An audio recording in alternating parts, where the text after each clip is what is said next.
Yamaha PSR E463 မှာ style နေခေါ်ထဲတာလေးပေါ့နော် style နေခေါ်ထဲမယ်ဆိုရင်ကျွန်တော်ဒီမှာ memory stick တက်မယ် memory stick တက်မှာကျွန်တော် Yamaha style လေးထည့်ထားရမယ်အဲ့တော့ဒီကောင်ကျွန်တော် function key ရှိတယ်အဲ့ဒါလေးကိုခဏလေးဖိထားလိုက်ပါဒါဆိုဒီမှာ save SMP လို့ပေါ်လာမယ်ဒါကကျွန်တော်အပြင်ကပုံစံတွေပါလို့ကျွန်တော်ဒီက sampling နဲ့ထည့်ပြီးတဲ့ခါကျရင် save ခြင်းသူဒီကောင်နဲ့ save တာပေါ့နော် stick ထဲမှာ save လို့ရတယ်ပြီးရင် stick ထဲမှာ save ထားပြီးသားကိုပြန်ခေါ်ခြင်းတဲ့ခါကျရင်ဒီကောင်ကိုတစ်ချက်နှိပ်လိုက်ရင် load SMP ရဆိုပြီးဖြစ်သွားအဲ့ကြရင်ကျွန်တော် save ထားတဲ့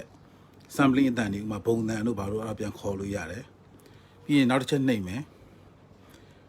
ဒါကကျွန်တော်ထည့်ထားတဲ့ပုံစံတွေကိုပြန်ဖြတ်တာပြီးရင်နောက်တစ်ချက်နှိပ်မယ်ဒါဟိုကျွန်တော်တို့ USB နဲ့ audio wave audio ဖမ်းလို့ရတယ်အဲ့ဒါကိုပြန်ဖြတ်တဲ့ဟာပေါ့နော်နောက်တစ်ချက်နှိပ်ရင် CSMF ဒါတော့မလို့ဟိုစောင်းပေါ့ဒါဟို user style တွေပါတယ်ကိုစေတာ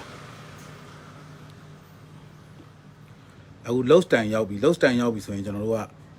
0နှိပ်လိုက်မယ်ဒါဆိုရင်ကျွန်တော် keyboard stick ထဲမှာထည့်ထားတဲ့ style တွေပေါ်လာပြီကျွန်တော်ဘိန်းလေးနဲ့လှည့်ကြည့်မယ်ကျွန်တော်ထည့်ထားတဲ့ဟာပေါ့နော် stick ထဲမှာကျွန်တော်ထည့်ထားတဲ့ဟာလေးပေါ်လာမယ်အဲ့ဒါထားပါတော့မှတကြံတိုးပေါ့တကြံတိုးကိုကျွန်တော်လိုချင်တယ်ဆို0ပဲနှိပ်မယ်0တစ်ချက်နှိပ်လိုက်တယ်သူက load to 236 ဆိုတာဒီ style ထဲမှာပါတဲ့ဟို flash memory ပေါ့နော်236အဲ့မှာ10ခုထည့်လို့ရတယ်အဲ့မှာ236နေရာမှာကျွန်တော်ထည့်မယ်ဆိုရင်0ပဲနှိပ်မယ်နှိပ်လိုက်ရင် load okay ဆိုပြီးပေါ်မယ်0ပဲထပ်နှိပ်မယ် loading ပေါ်လာမယ်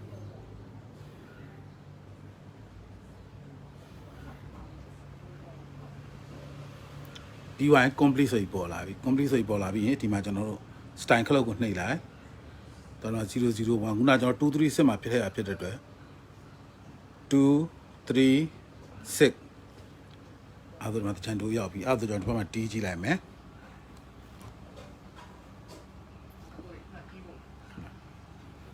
အဲ့ဒါကျွန်တော်စမ်းတီးကြည့်လိုက်မယ်